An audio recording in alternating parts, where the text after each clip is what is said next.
Hello, everyone, and welcome to the Sunday stream, which is part 2 of my look at a panel discussion from 2010 from Oregon State University regarding critical race theory. A panel discussion regarding a theory that is bereft of current situations and occurrences like the 1619 Project and Black Lives Matter and so on. So maybe it's a little bit different. Maybe it'll tell us something we don't know, and maybe we can see how it's evolved since then, for what little we know about the current version. Hope everyone's doing well today. Quick few hellos first, and then I'll get into it. Matt Barnes, Joshua Wetzel, Scanner Daftly, Sean Uli, Dr. Keeve, Funtime Bats, hello to you all, and anybody else who might be lurking. I have to predicate this entire broadcast with a confession. I made a mistake in the last broadcast. So it is actually pronounced Du Bois. I was wrong. In my efforts, in my hoity-toity, arrogant effort to correctly pronounce a name, I in fact pronounced it incorrectly. In my defense, what little there can be, I have heard it pronounced both ways by different people over the years, but in actuality, our speaker was correct in saying W.E.B. Du Bois. So for that, I apologize both to the speaker and to my audience. I don't know what else to say.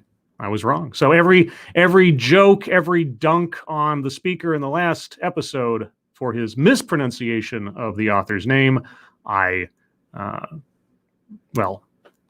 regretfully, I don't regret taking it back because I made a mistake. The poverty of my vocabulary at present. Either way, I take it back. What little that does for anybody's well-being. But that confession aside, what did we have last time? Well, we had a media studies professor, something to that effect. I'm reaching back in my memory now.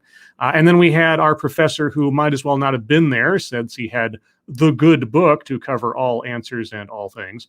And then we had, who's on the screen right now, a student leader who was telling us about the systems of orientation or categorization of society inside of a college, that kind of thing. It's kind of a mixed bag of topics and experts thereof. But, well, we're going to continue now with our next speaker. Now, I have backed up the video a little bit to the beginning of the current speaker's portion, just because I want to be sure I have enough context, because we would have started in the middle of his portion if I'd started where we left off last time. Yeah, trying to think if there's anything I'm missing aside from a few more hellos. Deco, the gayest person on YouTube, Johnny Hellcat, Zalbla, check your logic.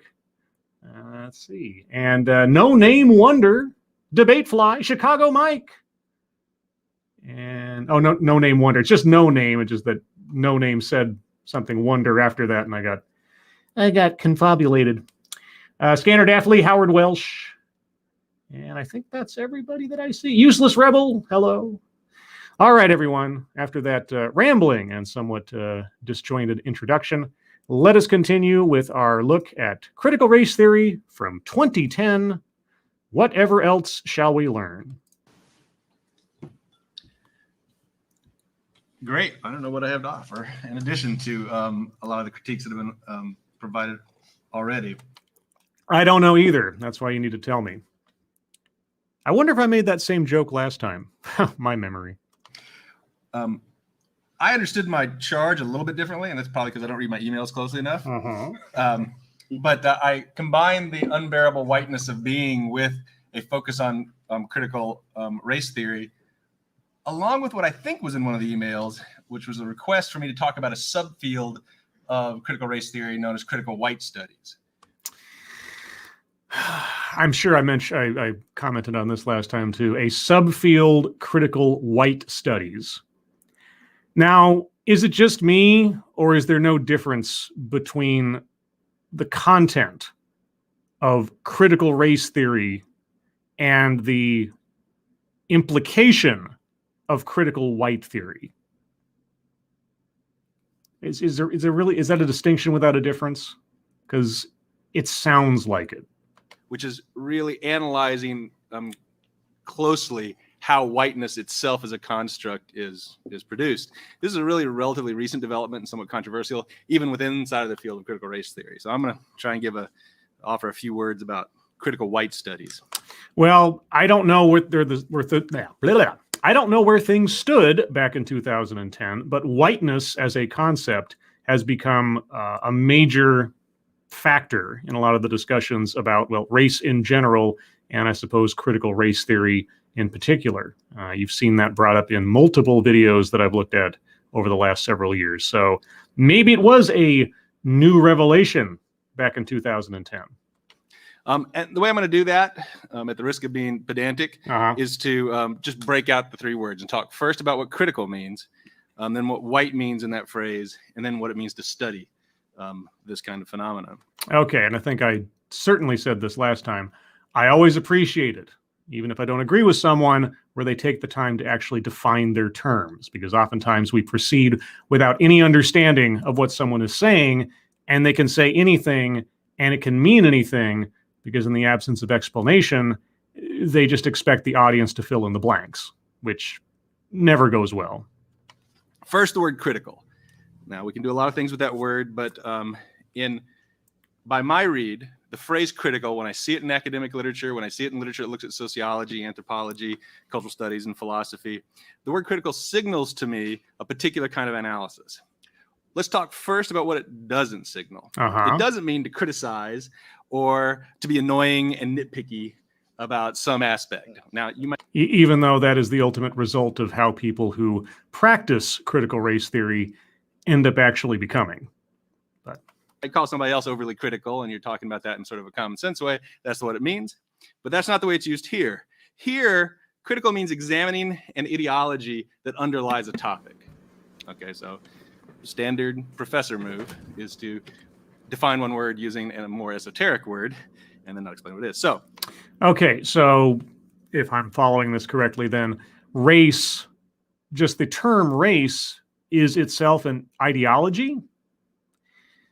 I find myself going back to one of my most recent TED Excellences, wherein the speaker there conjoined the notion of race as just simply an observable fact of human evolution and racism as a philosophy of elevation and or denigration of people on the basis of their skin color. So critical race theory. I wonder if our speaker is going to conjoin these things as well. And again, I wonder, did I ask that same question last time? My memory. What is ideology? Ideology, and I'm not going to get myself in deep because I'm sitting next to a cultural studies professor and somebody who does organizational theory and a philosopher and other scholars and people who are far better than you because you're white and really shouldn't be on the panel. I don't know. There's just something about self-pity that I don't really like that much, even though I practice it on myself all the time. They're going to debate what the word ideology means. I'm going to give you the version I would use in a class. Ideologies are ideas that obscure our view of reality. Ideas that prevent us. They don't illuminate reality. They actually prevent us from seeing the reality that's around us. Yes, like the idea that there is any film better than The Hunt for Red October. I completely understand. For example, the idea of a meritocracy in our society. The idea that if you work hard, right, and are moderately talented, that you will be rewarded in proportion to your effort for working hard in our society. There is some degree of functionality and truth to that. I mean, you can get further ahead if you work really hard. So it is not an idea that obscures reality. It's just not a guarantee. So within your own definition and your first example thereof, you've contradicted yourself. Okay, there is some merit in this ideology that obscures reality. Kind of. All right. But if you frame everything you see through the conception of a meritocracy, then you start to give people a lot of credit for things they haven't really done for themselves. But where do you know when to draw the line with that? You said somewhat it's true, right? So if it's somewhat true, then it's not wholly incorrect to occasionally evaluate things on the basis of whether or not it's a result of merit. So how does that work exactly? And Richard's famous assessment of George Bush in the governor's race for Texas was that he was born on third base and thinks he hit a triple. Right? So there's a problem with the idea of meritocracy on the privileged end. There's also a problem with the idea of meritocracy on the end of our social spectrum where people are not so privileged, because you look around and see somebody who didn't have the grades or necessarily the funds to get into the University of Oregon. Wait. Okay. The grades or the funds? Okay, the funds, you want to talk about class, you want to talk about the actual, possession of things and things outside of some people's control, sure. The grades, are those inherently reflective of someone who's disadvantaged?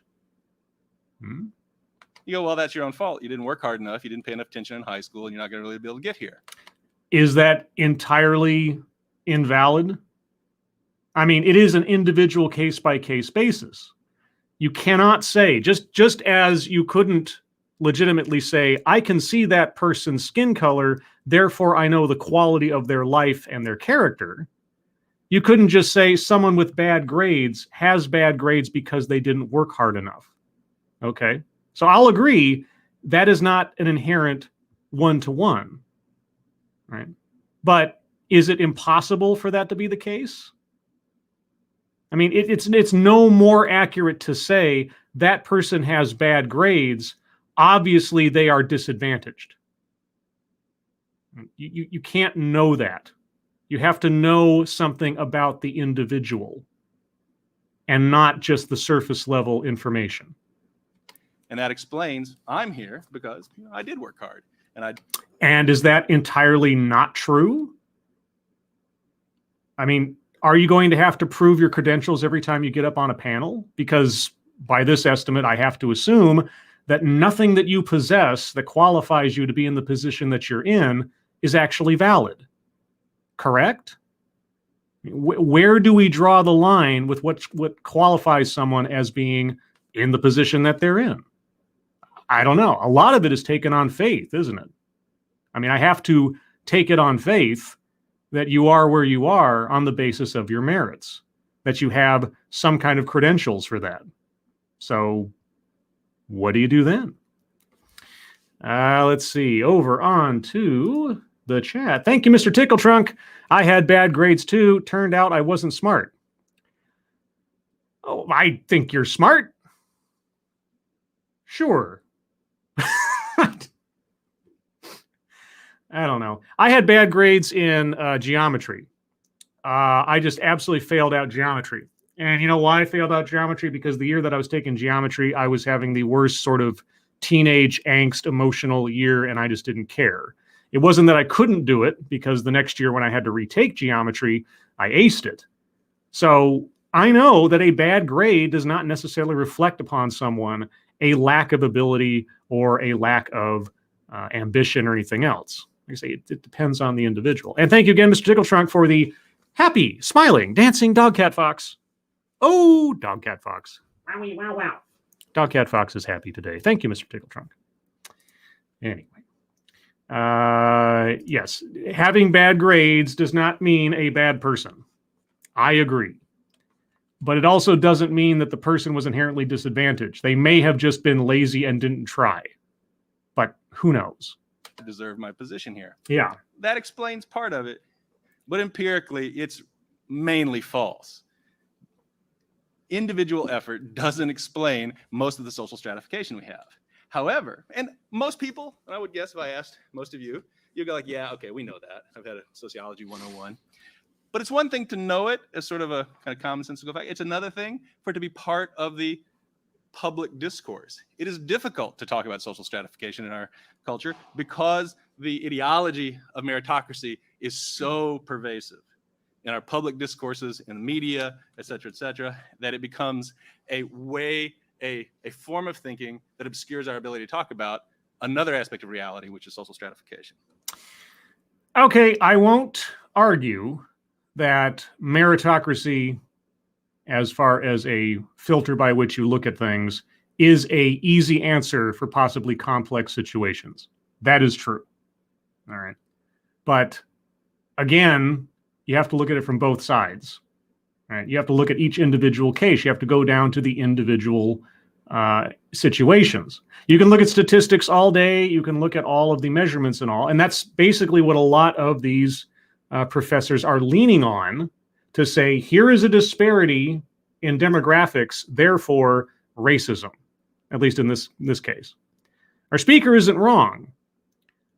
So I'm curious to find out if and when they actually start discussing things, if he is going to challenge anyone that makes some broad assertion on the basis of race. Now, the speaker that was talking about the W.E.B. Du Bois book quoted Du Bois on several occasions, making vast assumptions about the quality and or character of people on the basis of their race. So if that ideology blinds one to reality by glossing over with a convenient lie, let's say, what would this speaker do in the case of having to debate that subject if he's also challenging the idea of meritocracy as an answer for everything?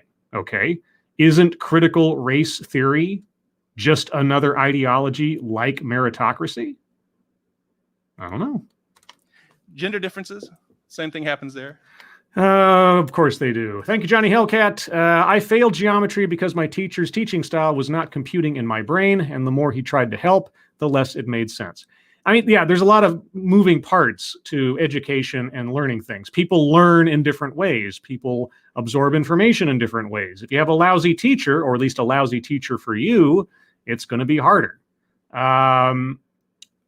My geometry experience was mostly me being completely depressed and in a very dark place at that time. But truthfully, my teacher also gave up on me after a certain point where it didn't look like I was really trying that hard. She just kind of shrugged her shoulders and moved on and didn't make any effort to help me. Now, you know, how much blame do I want to place on her for someone who was admittedly not really into it at all at that time, and her efforts would have probably become futile in the course of things. But yeah, it is a give and a take a little bit. And then later on, you know, I had a algebra teacher who was just absolutely excellent, and I completely aced that class in my senior year. And not because I loved math. I am no lover of math or the strain thereof, but he made it comprehensible to me, and he made me want to succeed. So a good teacher can make a world of difference. Anyway, moving on. We can do something, since we're not being terribly active here. This will have some degree of risk, but I want to ask you to do something for me. Some of you have pencils. If you don't, do this in your mind. Okay. And I'm going to ask a question. Okay. I want you to free associate with 4 words I'm going to give you. Okay. Everybody ready? Yeah. The first word is apple. First thing that popped in my mind was Isaac Newton. So there you go. First thing that comes to your mind, write it down and try and remember it. Okay, Isaac Newton. Second word is stop sign. Red. Simplistic, but that's what came to mind.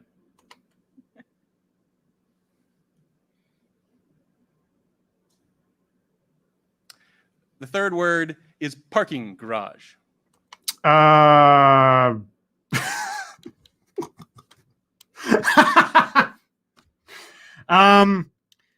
That scene from the film Body of Evidence, starring Willem Dafoe and Madonna. That's not a word, that's not free association, but that's the first thing that popped into my head. Parking garage. Yes. The last word is stairwell in a large building. Stairwell in a large building. Fire drill. That's the first thing that I thought of, just like people proceeding down in a fire drill. Okay, so Isaac Newton, red, body of evidence, and fire drill. There you go. Let's see.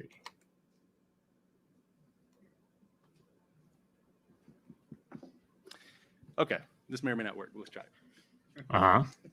I would like to hear from the gentlemen in the room some of their responses. And I only want to hear responses to the last two terms. When I said parking garage, what did some of the men write down, or what came to your mind? Yeah, okay. That scene in the film, Body of Evidence. Never? Oh, we're never going to have a parking garage on the campus? I'm new here, so I don't really know all that context. Other responses to parking garage. I am fascinated to know where this is going. Drug deals, all right? No, not, I mean, men only right now. They haven't been conditioned to think about gender. I thought, take a truck and be man. Okay. I didn't hear that answer. This guy needs to repeat the answers. Car. Yeah. All right. Again, men. Stairwell in a large building. Fire drill. Fire drill. What is this? Came to mind. Where is this going? Metallic handrails. Your dorm. I can't wait for his explanation as to what he was going for here. Thank you, Matt Barnes. Oranges, intersection, fender dent, emergency exit. All right. I'm racist. I'm sorry. Yeah.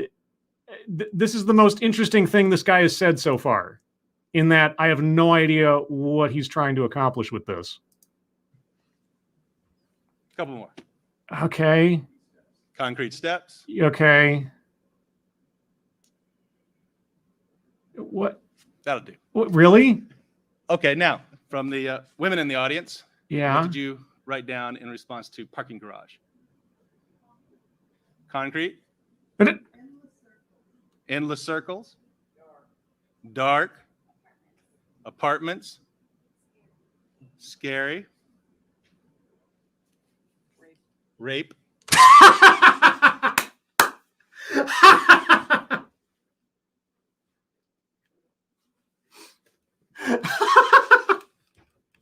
Look at the look on his face. Is that what you were looking for, dude?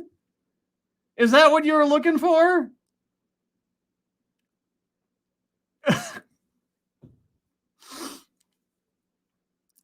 Okay, so you had one of the men answer concrete. You had one of the women answer concrete.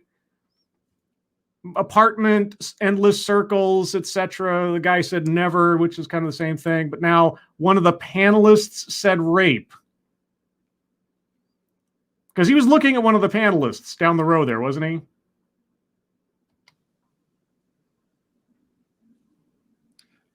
What did some of the women in the audience write down for stairwells in large buildings? I don't know. Sexual assault? Where are we going with this? Rape. I put rape for that one. Yeah, okay. Isolated. Multi-level. Dangerous. Stinky. All right, so now let me ask a question. How many of the men in the audience, clearly what we have here is some degree of difference. It's never sort of uniform. Some degree of difference. Most of the answers had to do with the physical attributes or the movement within these things. Some degree of difference. You name a location and you get physical attributes or movement within. From both sides. Okay. But we have terms associated with threat with those terms, with parking garage and stairwell. No, you did not. You did not have anything involved with threat until the panelist said rape for the parking garage. Oh, for crying out loud. Wow. This is so scientific, guys. Being voiced by women in the audience, but not by men. Oh, yeah, because women are just so frail and concrete and endless circles. And I really hope this is not the kind of data he uses to reach conclusions in real life. What was that about ideologies that obscure reality again? Did he actually listen to the answers he was given? Is he actually categorizing the majority of answers correctly? No. No, this is projection. So, how many people were surprised by that with regard to the parking garage? The parking garage had no threatening things in it until lady at the end said rape. Good. Come on. Come on, man. Uncle Joe. How many people were surprised by that in response to the stairwell? Oh, I had rape for that too. Come on. Concrete, steel railings, isolated, stinky. Come on. My experience is in teaching classes and using that example is that while sometimes parking garage is a source of possible physical assault, is very visible, certainly to women, not all women, but some women. Thank you, Chicago Mike. Wait, did this guy just point out that men and women are different? Well, there's that, but he also showed that a lot of them are the same. Concrete, physical description, some sensual, smell or feel or something. Okay, and because, here's one of those things. As we have seen in his own example here in polling his audience for answers, now he says, in several classes that I've conducted, I've done the same thing. Well, I don't doubt that you have. But unfortunately, if you're going to mark what just happened as an example in favor of your argument, I have to seriously doubt that anything you did previously resulted in what you're about to tell us. And to men, the stairwell example is often invisible to men, but it's fairly well understood, not surprising to most women in the audience. Really? Because I heard concrete, I heard apartment, multi-level, stinky, isolated. You could make the argument that isolated leans itself towards something of danger, but not inherently so. Thank you, Johnny Hellcat. Fear stimulus causes fear result. You don't say. Yeah. Yeah. And notice how nobody brought up sexual assault or anything until panelist on the table brought up rape. Nobody. The reason I raise this up is this is how ideology functions as well. You're right. You're right. It is how ideology functions as well. You get a whole bunch of information that in the majority counteracts your own theory on reality, and yet you're rejecting that information and instead imposing upon what just happened your own definition of reality. That is very, very astute and accurate. It doesn't just give us a way for talking about a phenomenon that, like poverty and blaming people for their problems. It also makes certain things completely invisible to us. Yeah, you like the answers you actually received versus the ones that you say are the common ones. The amount of doubt you have placed in my mind as to your own legitimacy, your own credibility on anything you have to say, if you took in all of that information and distilled it down to what you wanted to hear, yeah, you got me. Women live in a world where stairwells in large buildings are threatening, and I was 35 when I learned this. You had been on a track just a few minutes ago where I was kind of on board with you, right? The whole meritocracy thing. You can't look at everything through that lens. You have to assess each person individually and so on. But now you have retreated right back into the thing you say you are fighting against. Critical. What did you say about critical? What did you say about ideology?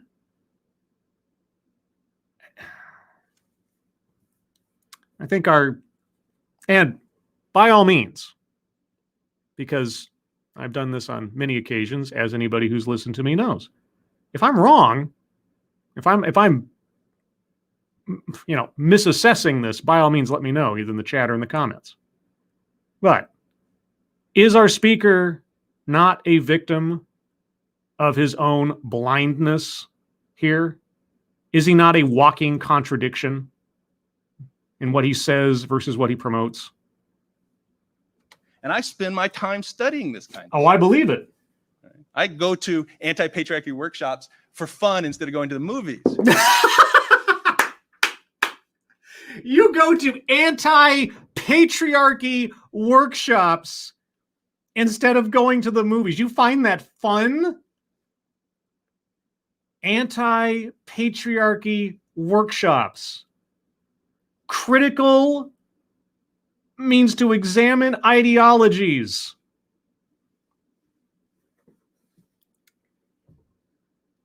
Oh, wow. Wow. When I was 35, I have a mother. Right, What, do you? Oh my God. You have a mother? who was present when I was being raised, and I spent time with her. I have a sister. Oh, you do? Oh, are you confessing something to us right now? I mean, are you seeking forgiveness? That until the age of 35, you hadn't imagined that a stairwell was a scary place for a woman because all women are scared of stairwells? What, do you want forgiveness? Is this your penance? Do you attend anti-patriarchy workshops for fun? Or do you attend anti-patriarchy workshops for absolution? Thank you, Matt Barnes. I bet this guy is a wild man at parties. Yeah, no, I'm sure he is the life of the party. I've been around women all my life. Tell us more. And after this, you need to do 4 Hail Marys and 3 novenas. Surrounded. How did I not know this? Because you're a terrible person. Because you're a man. You are a toxic male. And at the age of 35, something happened. I wonder how you discovered at the age of 35 that stairwells were scary places for women. I now have to be very curious as to what event triggered this revelation to you and the sudden downturn into self-hatred. I wonder what happened. That's the function of ideology. I can be right next to people all my life and not know important features of their experience. But you... Okay.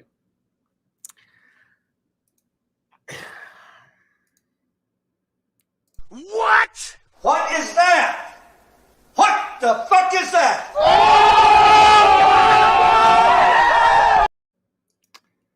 This guy is something else. I for the life of me cannot imagine what it must be like to walk through the world in this guy's shoes.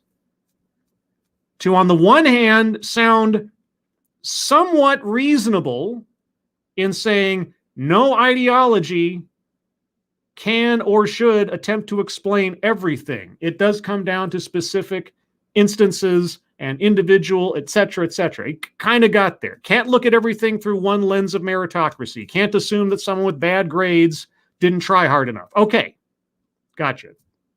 Oh, but you see women, and now you know what all women experience and think and feel.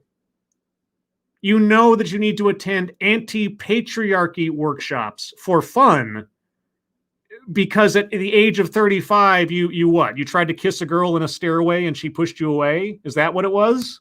I don't know, but he's very specific. At the age of 35, you discovered that, quote unquote, women are scared of stairwells. All right, so critical means ideology. So critical does not mean ideology, but okay, you say so. what does white mean in critical white studies? I thought we were going to go through critical race theory. Okay, well, anyway, what does white mean? I don't know. I couldn't possibly imagine what does white mean. Are you going to tell us that white does not mean skin color? Because if you tell us that white does not mean skin color, I'm not sure where else to go. This is going to repeat, so a lot of things have already been said, so I'll move through it Is that what repetition is? Saying things that have already been said? very quickly.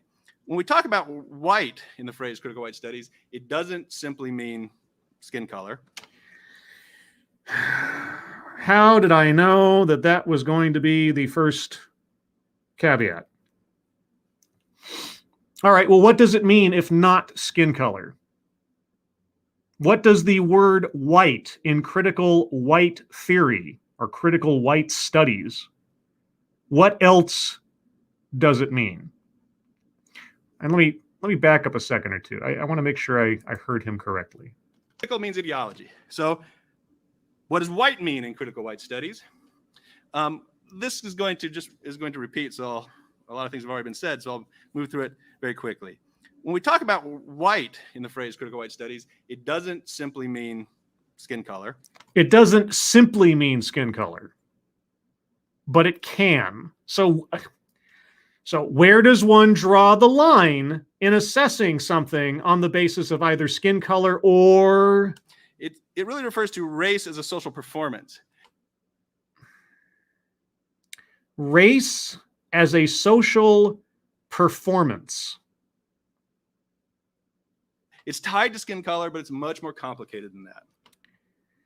If it's tied to skin color, you cannot dismiss skin color in the definition of the word white in this context. Can you, Professor? It either is one or the other. If you conjoin, you cannot say it's not simply about skin color when it is about skin color. What the? It's like I'm watching some kind of weird slow burn transformation from someone who started out sounding somewhat reasonable, but as time goes on, woo, keeps coming out more and more. And I'm like twirling my finger around next to my head, you know. Categories of, you may have the signifier of the skin color, but you have to earn your membership into various communities.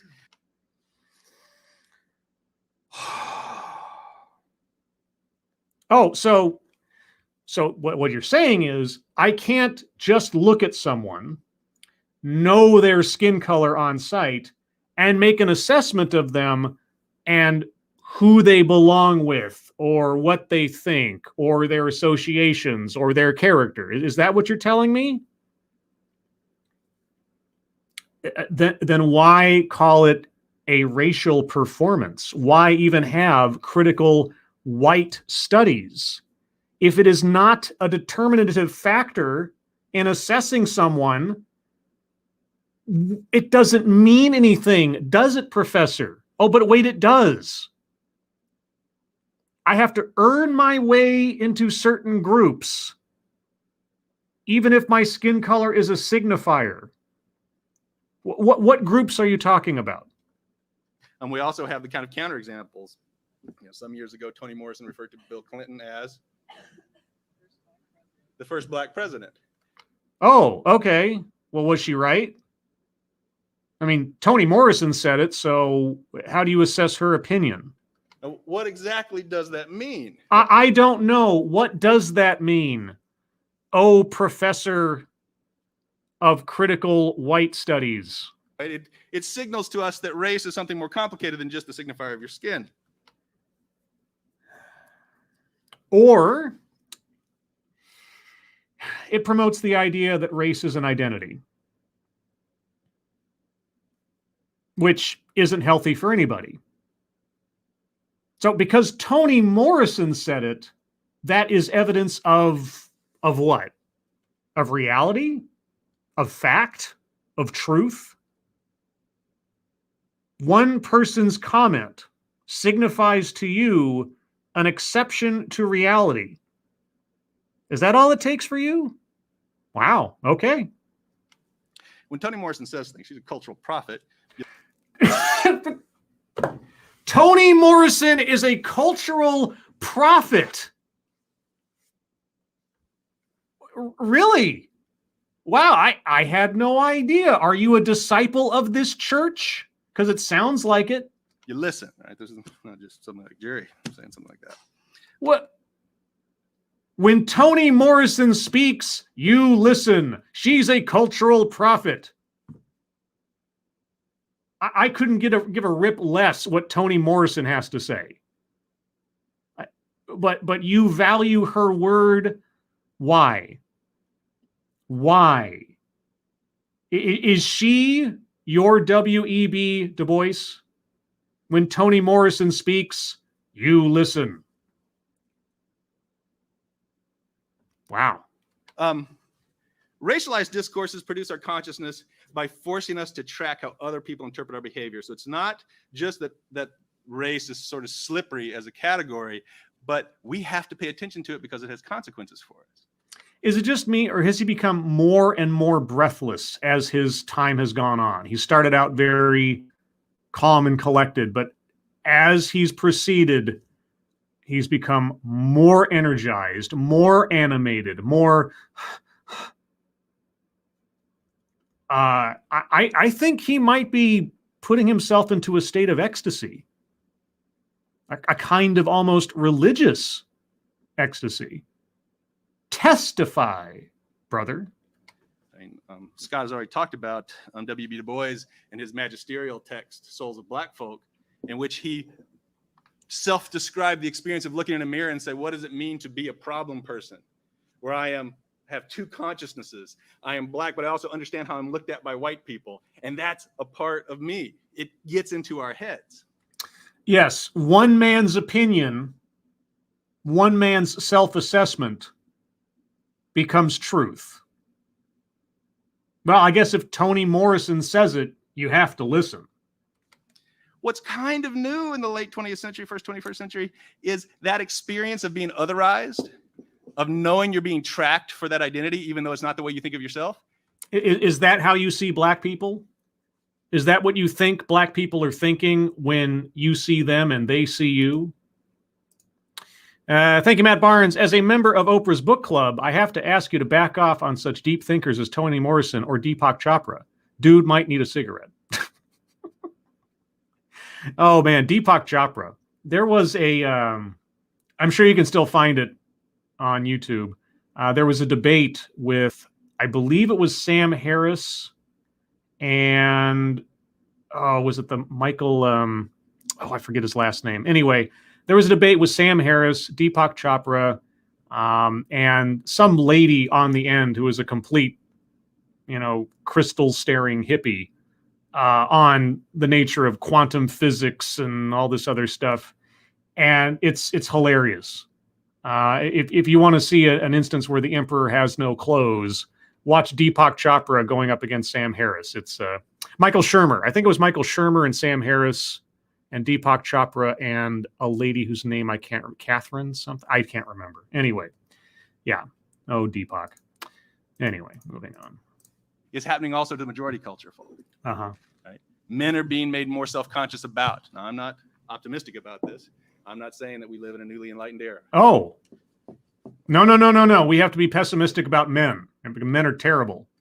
I'm just saying that some of this is now being universalized. Uh-huh. Right? Yeah, under his breath, he keeps saying, all right.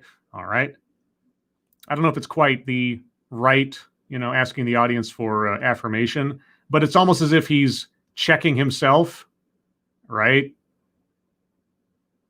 He's not quite sure if what he's saying is true, maybe. Maybe it's a Freudian slip. Peggy McIntosh, some of you take some of these anti-racist courses have heard. Peggy McIntosh. Oh, yes, Peggy McIntosh, author of The Invisible Knapsack or Backpack, depending on who's saying it. Yes, tell me more about the color of Band-Aids. Her essay, The Invisible Knapsack of Privilege, Mm-hmm. she kind of highlights what are the signifiers of privilege besides just your skin color. Yeah, and she also uses multiple weasel words like you can mostly assume, or you can probably, or you likely, and on and on and on. Yeah, she does that too. You going to bring that up? Is this science? Talking about the complicated construction of what it means to be white. So what it means to be white through the eyes of Peggy McIntosh, a racist. Yeah. Thank you, Mr. Tickle Trunk. There's more women than men. We live in womanness. I guess I always find it interesting / entertaining when in a sentence someone will say women and other minorities. It's like, well, women make up over 50% of the Earth's population, human population. So who's the minority? If we're really being specific, and sure, there's a chance for error plus or minus 3% or whatever, but all the same, it's generally understood there are more women in the world than men. But I always hear that, women and other minorities. You'll hear that phrase. Always very perplexing. What really critical white studies means when we look at the white is examining whiteness as an idea. It means looking at how whiteness as a category of thinking obscures our thinking about other important realities in our lives. Whiteness as a category of thinking. Whiteness as a category of thinking. So if you are white, you think the same as another white person? Thank you again, Mr. Tickle Trunk. I've been corrected. We live in Wimixenness. Yes, Wimixenness. I did I think one of my very first attempts at a long form, like live stream video thing was, it was a panel discussion about feminism or something. And they specifically called the panel like Wimixen or whatever. And I called the thumbnail just says the uncanny Wimixen. It took me a little bit to find the correct font to make that happen. But anyway, yeah. So whiteness as a category of thinking. So again, a white man born and raised in Austin, Texas, thinks the same as a white man born and raised in Sarajevo. I mean, is that what you're saying? Prevents us from seeing what's really going on in front of us. I'll give you some examples from education. My field is education. Yeah, and that's the scariest notion I've had so far during the course of your talk. A new professor over in teacher education. No, not that I'm bragging. In our field, the problem of racial differences and stratification education system has been around since the beginning of the educational system. Some people. The problem of racial differences. Okay. People get educational benefits, some don't. How do we explain it? Early on, in fact, one of the founders of the Oregon public school system used theological deficit theories. Right? Savages, not Christian, enlightened European Christians, we need to go uplift the savages. And it turns out we can't do it entirely, so we can sort of moderately fix their condition of savageness, but we need to keep our kids away from them because they will eventually corrupt them. Wow, one of the founders of the Oregon public education system believed that? How long ago was that? Have there been any, I don't know, revisions in law or policy since that time in regards to education and the distribution thereof at all? Do tell me about the ancient history of the Oregon public education system. Lift the savages. And it turns out we can't do it entirely, so we can sort of moderately fix their condition of savageness, but we need to keep our kids away from them because they will eventually corrupt them. So what is the goal of critical white studies then? I mean, you are demonizing and categorizing people on the basis of their race. So what's the difference? How are you any different fundamentally than this person you are criticizing? When you take a demographic, you assume a condition of their thinking and their character and their behavior, and then make that the reality of how you interact with the world. And as well, pass that on to your students. I would love to hear an answer to that one. This is built into the early documents of the Oregon school system. Now, We moved from a religious deficit theory to a genetic deficit theory. But yeah, and have we actually moved away from that when you start bringing up skin color as a determinative factor in someone's character, quality of life, and thinking? Yeah, please do mock the regressive philosophy you are about to, and then tell me again about critical white studies. Right? Being more scientific, so people have smaller skull sizes so they can't learn. Right? Then we move from being more enlightened from a genetic deficit theory to a cultural deficit theory. Well, everybody's physically, physiologically equal, they're religiously equal, but people live in states of cultural deprivation. So what we need to do is to go into communities of color, and we need to take those kids and give them some culture so they can understand academic values, understand literacy, and become more like us. Yes, and exactly what are you doing regarding white kids? Telling them they have no culture, that they all possess privilege, that they're all inherently oppressors, that they are the beneficiaries of slavery, and on and on and on. We never theorize us. We just know what they have to be. That's the ideal, being more like us. So the correct thing to do is then to turn it around and theorize, quote unquote, on white people. That will balance the scales. That will set everything aright. Fighting fire with fire, that makes sense to you? Okay.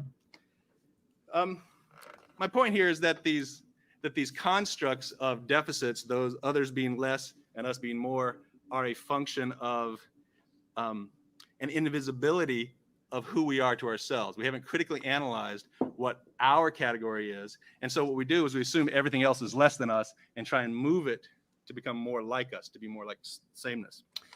Aren't you proposing an inherent deficit in white people of arrogance? Right? I mean, first and foremost, you are saying that white people are more advantaged than non-white people in that statement you just made. Okay, you believe in this reality you live in, that inherently, if you are white, you are thus more advantaged automatically. So you're already perpetuating that which you say you would be against.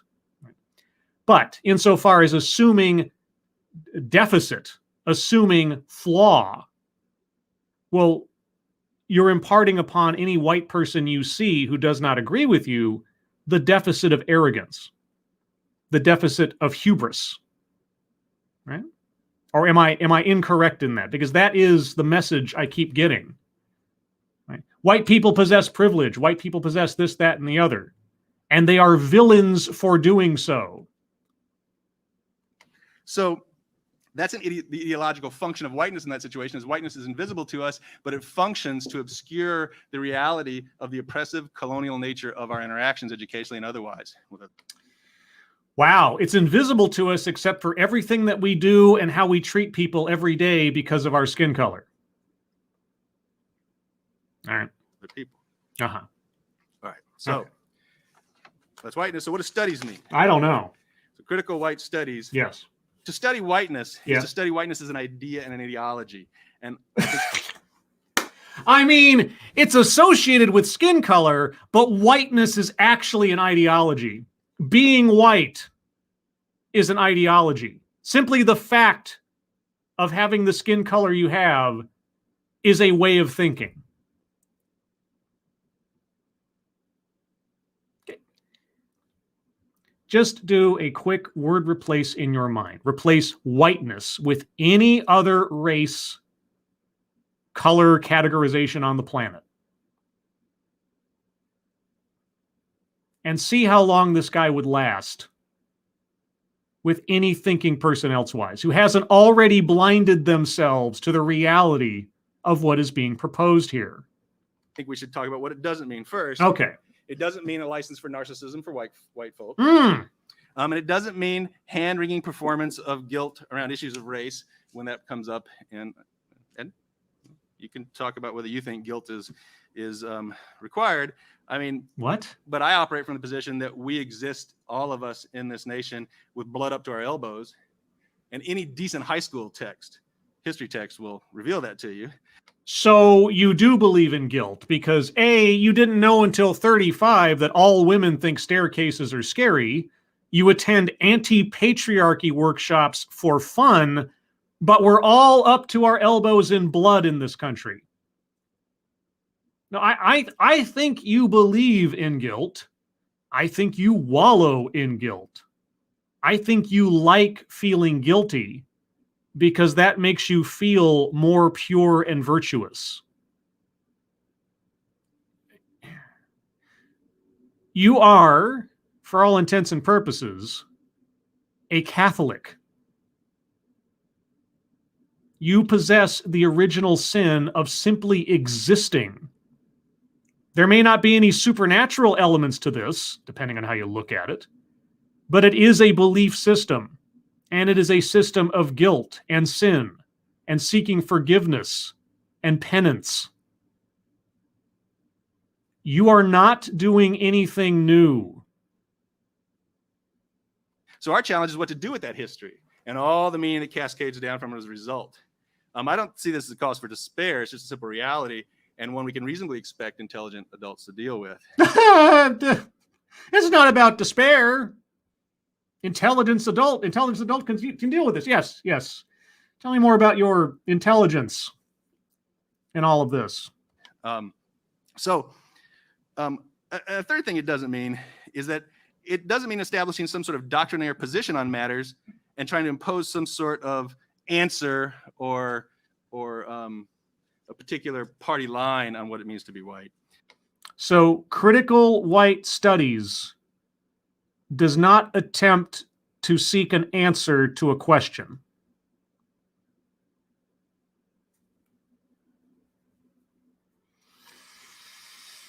I appreciate your candor. What it means is conducting an earnest inquiry into the way the constructs of race operate in our society. And there's a history and a literature around this which can be based, which has been referred to. Yeah, individual opinions on self-reflection and assessment. But yeah, literature. Mm-hmm. I'll highlight, in the way of closing, just a couple of particular debates going on now that you could be a part of, is whether you believe the category of white can be preserved.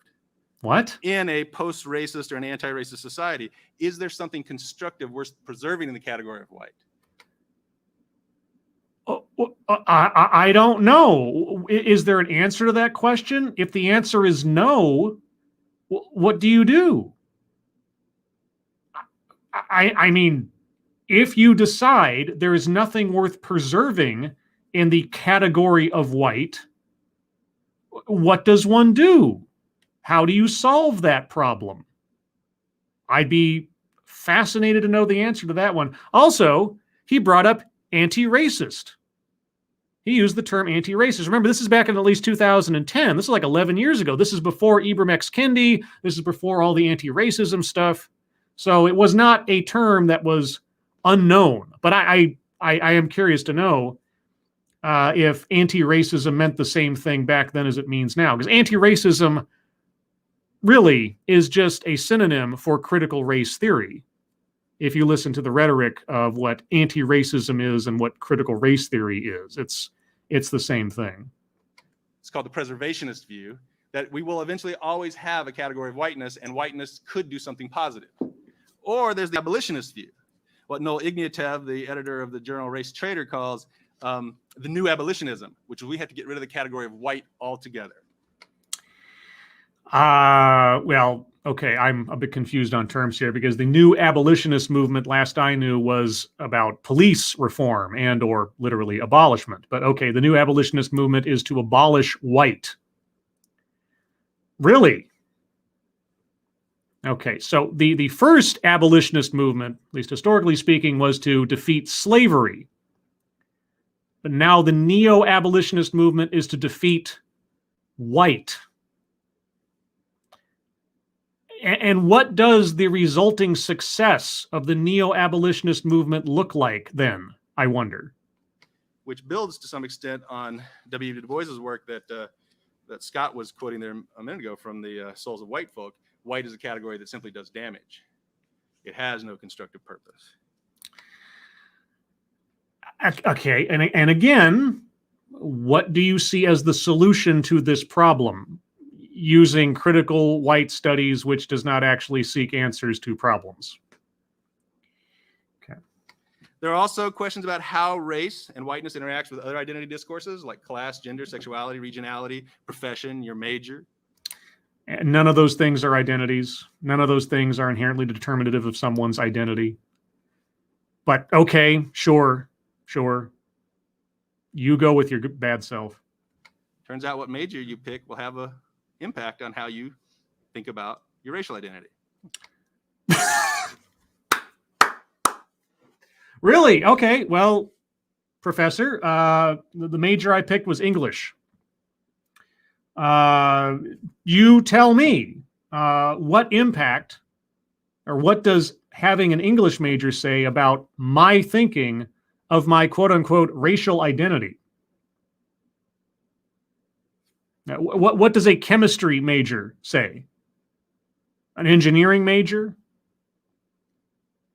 Do you have a list somewhere? Is there a spreadsheet that says if your major is X, your sense of your racial identity will be Y?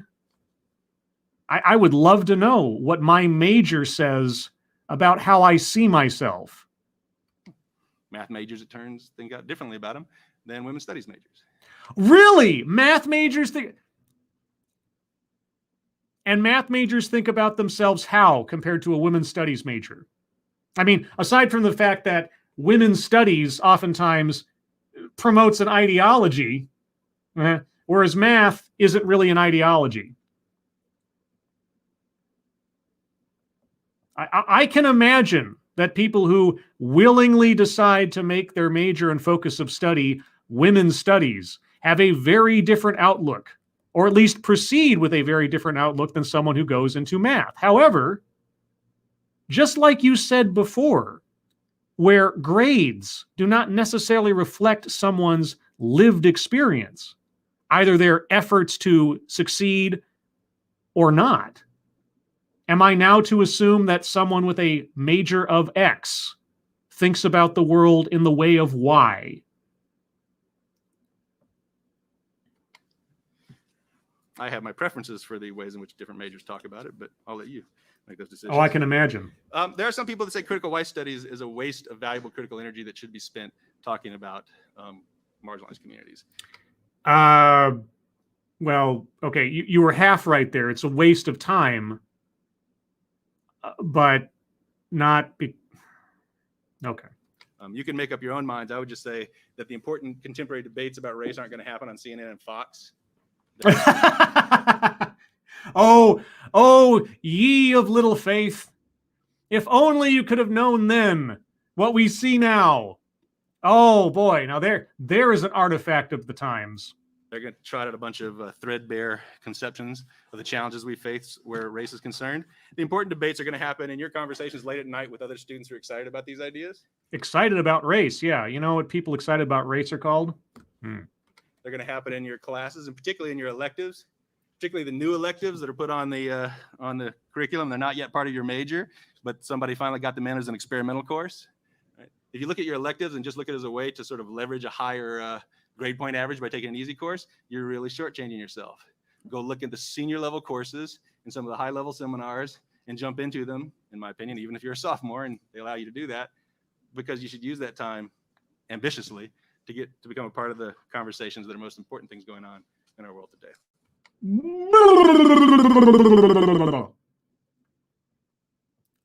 Okay, he's hyperventilating at the end of this. Are you done now?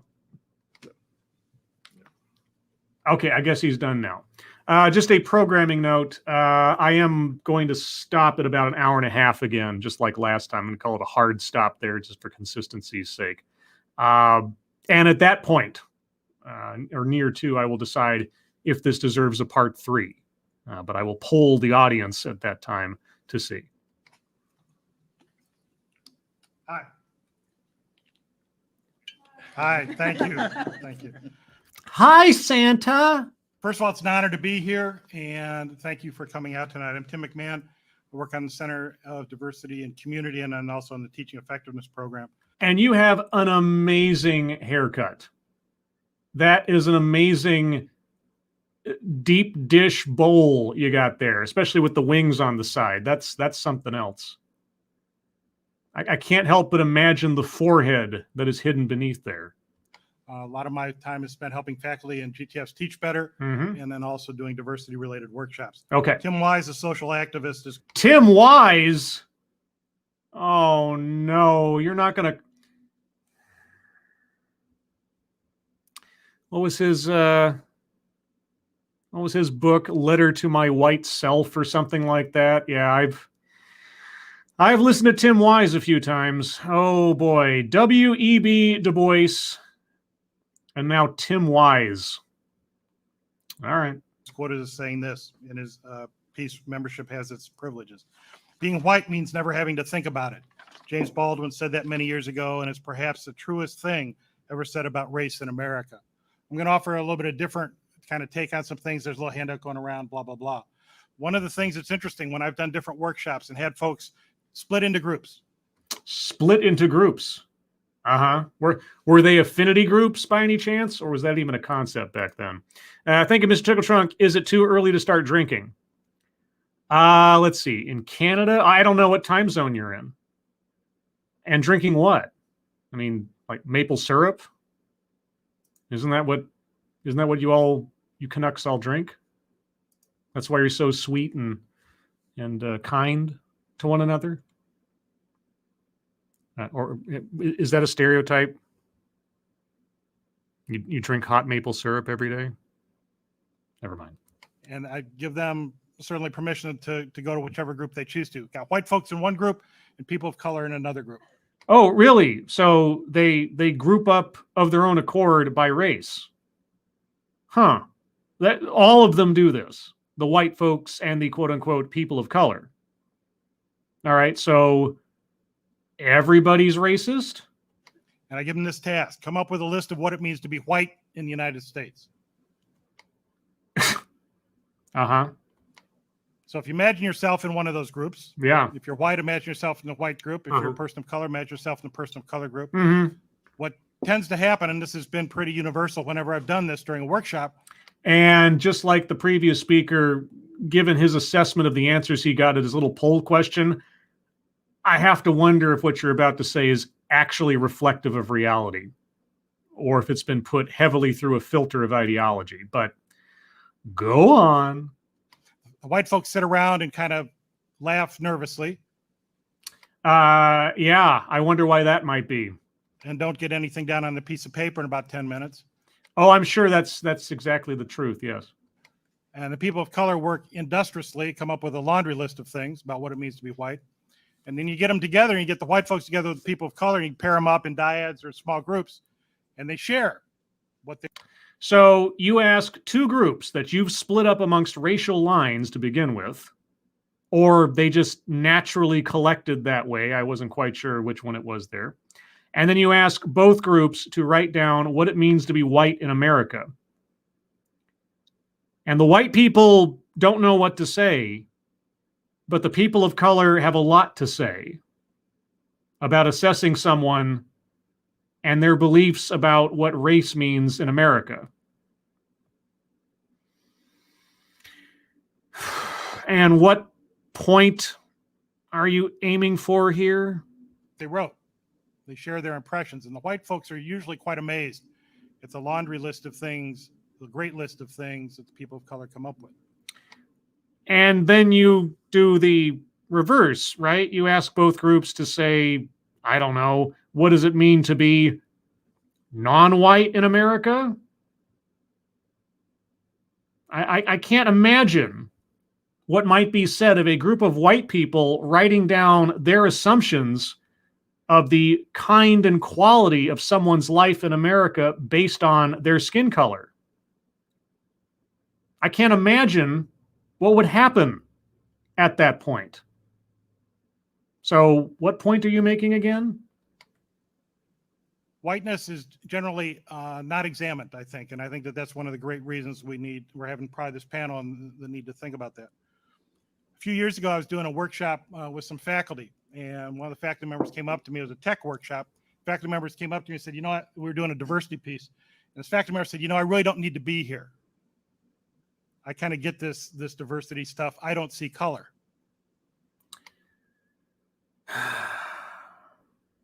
Uh-huh. So, being fairly new to the campus, I said, so what color is my hat?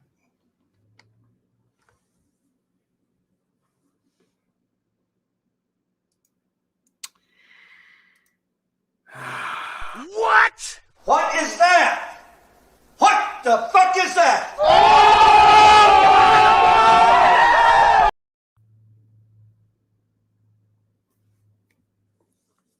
Wow, you sure showed him.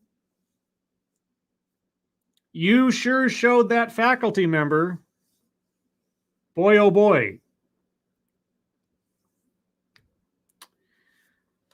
Oh. I'm a Chicago Cubs fan. This is 1908. Last year, they won the World Series. I wear this quite a bit. Great example of white privilege. White privilege is wearing a Cubs hat. Okay, well, first, that explains the shape of your hair. Secondly, what? Let's say what? What? He's unique. He's a character. He can get away with that. Wearing a Cubs hat? Oh, yeah. No, I've never seen anyone other than a white guy wearing a Cubs hat. I've never seen it. Or are you talking about the design that is ancient, relatively speaking? Only you can get away with wearing that. A baseball hat in America. This is how you assess white privilege. And when someone says, I don't see color, no, it's not a statement of a value system, of a principle as you move through the world. No. It is a statement of biological reality. Oh, I don't see color. This is a educator. This is a professor of whatever. This man is and or was paid to teach people things, and this is his opening gambit. Hoy. So what color is my hat? She said it's white. So I said, so you do see color. Ah! And she just scowled and turned and walked away and then gave us a bad evaluation on her final evaluation. So, and she was correct to do so because you are a tiny-brained, petty child, passing yourself off as some kind of intellectual. She was right to do so. You sound like a moron, and then you criticize her for being correct. Thank you, Mr. Tickle Trunk. It's a saying about people specifically, good grief. It is a statement of principle.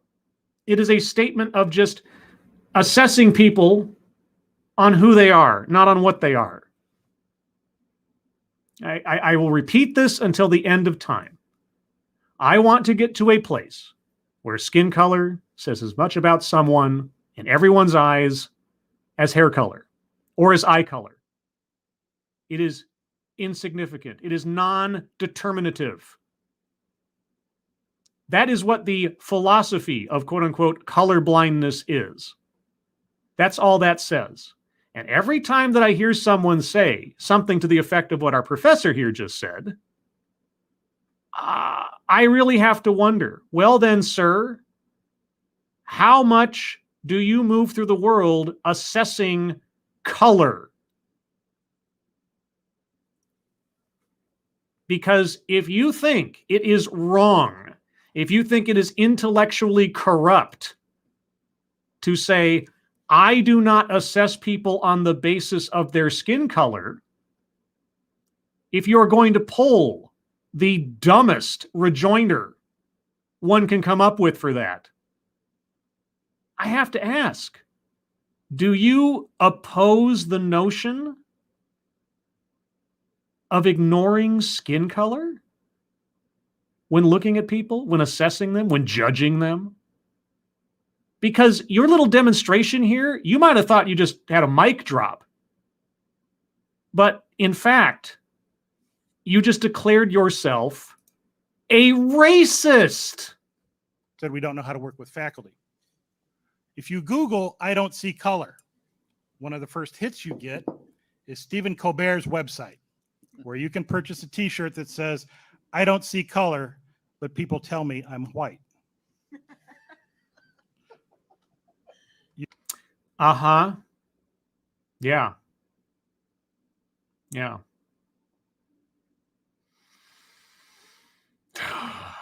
Now I'm just making myself depressed. Ah, man. You can also buy other t-shirts that are related to that. We do workshops now with, in fact, we're doing one later for faculty and staff, and we'll probably offer these next year for students as well if they'd like to come. Thank goodness. Is there a problem with the concept of I don't see color? Because you hear that a lot in Eugene. I don't see color. I don't see color. Cut people, they bleed red. We're all members of one race, the human race. Okay. And fundamentally, what is wrong with that idea? Okay. You disparage it. All right. Why is that a flawed way to look at the world? And one of the perspectives that we've had for a number of years, I won't say I've had for a number of years, is when we do that, we disenfranchise people. You disenfranchise people by looking past cursory differences to assess people for who they are. Really? That's how you disenfranchise people. We're all part of the human race. We all bleed the same blood. That is an act of disenfranchisement. Really? Because you never hear anybody say, you know, I don't see gender. You don't ever hear that.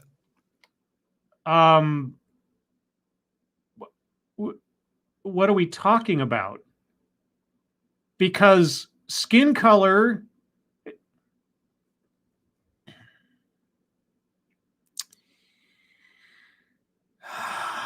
sexual dimorphism does not care about the color of one's skin,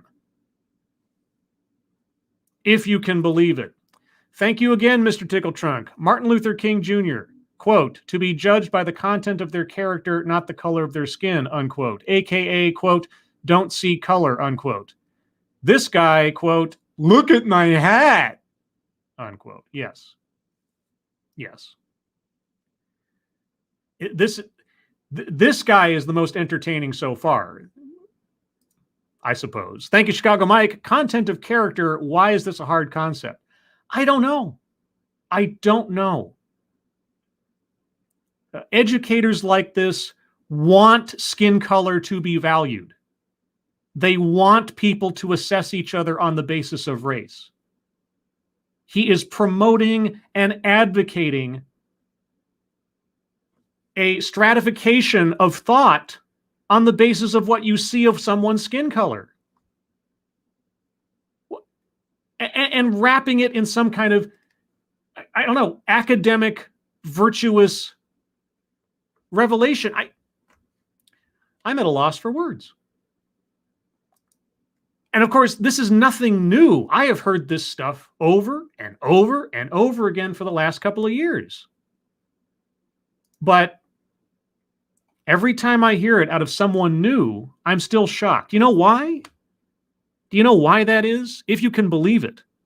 Because up until the camera panned to this guy, I had no idea what he thought or how he saw the world until he said it. Because just looking at him, I had no idea what kind of person he was, if you can believe it. Even though he was part of this panel, even though he was in this group of people, I still had to wait to listen to him speak before I could make any assessment about him. And since he is an individual, since he is a person unto himself, regardless of his hair, regardless of his skin, regardless of his baseball team, none of that tells me anything about what he thinks, or how he thinks, or how he treats others. And so taking him on as an individual, listening to him break down his viewpoint on the world, is individually shocking to me. I know. Odd concept, taking people on one at a time. All right, I'm going to stop here with at least playing the presentation. We are at 45:49, and I'm going to take the latter 10 minutes here to hear from you guys. If you have any comments, anything you'd like to say, and most especially, do you want me to do a third part on this? I'm happy either way. I am good going either direction on this. We are 45 minutes into a 2-hour talk or panel discussion, though we haven't even reached the discussion part yet. So give me ideas or give me your opinion either in the chat now, or for those of you watching in the future, put some comments in there between now and next week, and we'll see. So let me get here. Dr. Keeve asked, Scribe, did you get a new mouse? No. What I did do was I took some canned air and I just sprayed it at the sensor. And lo and behold, as I think Jim Healis and others suggested last time, it was probably just some dust or some schmutz or something in there. So that took care of that. But thank you for asking. Arc 210, Scribelight, this is a beautiful disaster. Keep it going. All right. Let's see. SWD 40, it was Dr. Cubs fan in the stairwell in a trench coat with a candelabra. Dr. Cubs fan. SWD 40, are you only sort of oily? Do you only lubricate a little bit? Is S for slight or super? Maybe it's super WD 40. Maybe you're really lubricative. Ivor Singatoric, Scribelight, have you seen PSA Stitch's origin of P plus P equals R videos? No, I don't even know if I know who that is. So tweet me a link or something? I don't know. PSA Stitch. Okay, now that I say it, it sounds vaguely familiar, but let's see. Attila Paxur, or I know I'm mispronouncing that. Haven't I gone through this before? Scribelight, how widespread is CRT in USA education? Well, it is a lot more prevalent than people seem to think. If not explicitly stated, this is CRT. Okay, well, let me back up a little bit. My perspective on how widespread it is skewed, is admittedly skewed because I have seen example after example after example of both private and public schools pushing ideas of racial identity. I mean, you can really whittle down a lot of the pseudo-academia, revisionist history and everything else around the concept of critical race theory to a very simple and very base notion. Assessing race as an identifier. Assessing race as a signifier of someone's place in society and or character. All of it boils down to that. And in that sense, I see a lot of elements of that being promoted and talked about casually from all over the place. And right now, there is a concerted legal effort to ban anything that falls under the umbrella of critical race theory. Specifically, the language in a lot of the legislation being pushed in states right now seems completely like unnecessarily superfluous. And that is that, thou shalt not discriminate anyone on the basis of their race or teach the discrimination of people on the basis of their race in schools. The language and the terms vary differently from state to state, but that is the core concept because that's all that CRT does. it teaches racial discrimination. And it is a slap in the face, is probably not even a strong enough term to use, but that's the one that comes to mind. It's a slap in the face to the civil rights movement of the 60s, completely, to what was achieved in that legislation and derivative legislation thereafter, to try to do away with the institutionalized racism. But racism's never going to go away. You can't legislate away an idea from people's minds who choose to believe it. But over and over again, and just take a look at my series if you haven't already, playlist on my channel, Curriculum of Fear, example after example after example of teachers and institutions and I don't focus on one school or something. It's not like I keep going back to the well on one location or one teacher. I've done several videos from the National Association of Independent Schools, but each one of those videos, the speaker and or speakers come from different places and are different people and are all promoting similar ideas.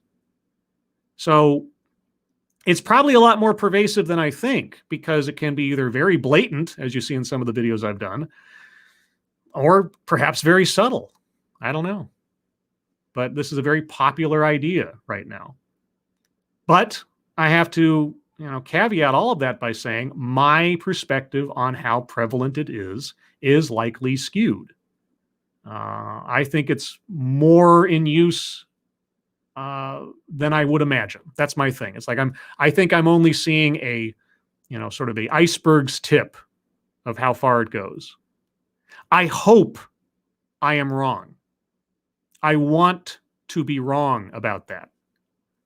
But it's becoming very difficult to believe otherwise, given the pushback to legislation having to remind people that what we are trying to achieve in this country and have been, not just since the 60s, but especially since the legislation of the 60s, is to move away from a cultural or moral valuation on the basis of race.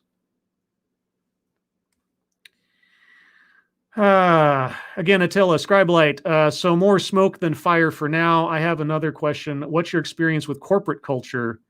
Lockheed Martin CEO was sent to DIE training, I read. The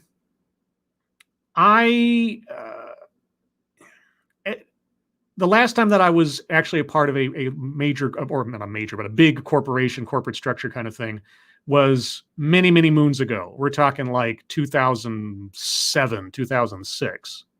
So a lot of the current zeitgeist with corporate structure and Me Too and Time's Up and all of this stuff, and especially diversity and inclusion initiatives, I missed out on that, thankfully, that push.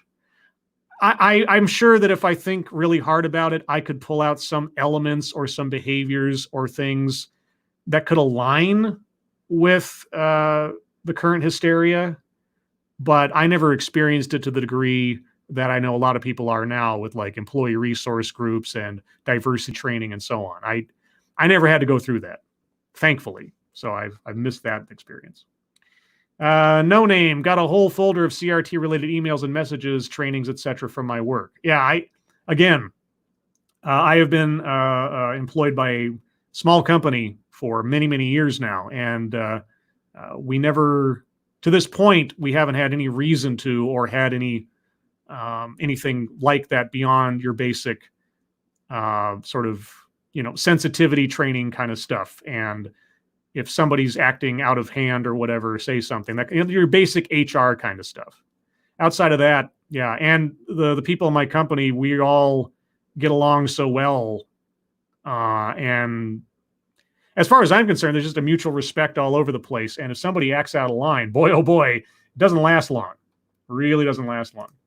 Mr. Tickletrunk, look up Stitch and Adam's show on YouTube. That's their joint channel. Okay, I'll give it a shot. Kate Dunning, Scribelite, you have to get to the question section. Trust me. Uh-oh. Well, Uh-oh. Well, if Kate Dunning says that, then no, I'm just kidding. I believe you. I assume you've watched this to some end. I'm sorry. You have my sympathies.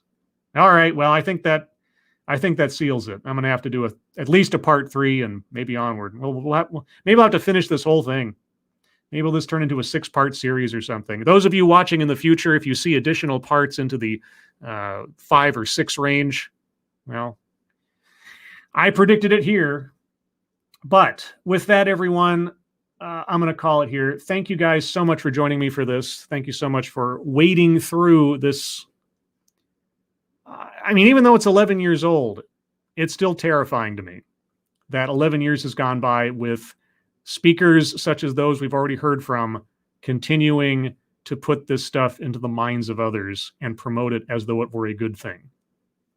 The constant contradictions, the cognitive dissonance, the self-conviction of rightness while pushing absolute poison. Just another day in paradise. Everyone, thank you again so much for joining me. I hope you are all safe and well. If you'd like to hear more from me or Satsu 2 Cents, you can find the both of us tomorrow night, Monday night, on Satsu 2 Cents' channel at 6 p.m. Pacific, 9 p.m. Eastern for The Lords of the Night, where we will talk about the news of the day, news stories you submit, what we've been up to on the internet, and then your questions and comments. I'm going to repeat myself because I just sort of got a wire crossed and started doing my usual outro before I did. Everyone, thank you so much for joining me. Moderators, thank you for keeping an eye on things, even though everyone is so well behaved. You have very little to do. Everyone who donated, thank you. Thank you so much for your generosity. It is very much appreciated. I hope everyone is safe and well. If you're not well, please get well soon. Have a good rest of your Sunday, everyone, and I'll see you next time. Bye-bye.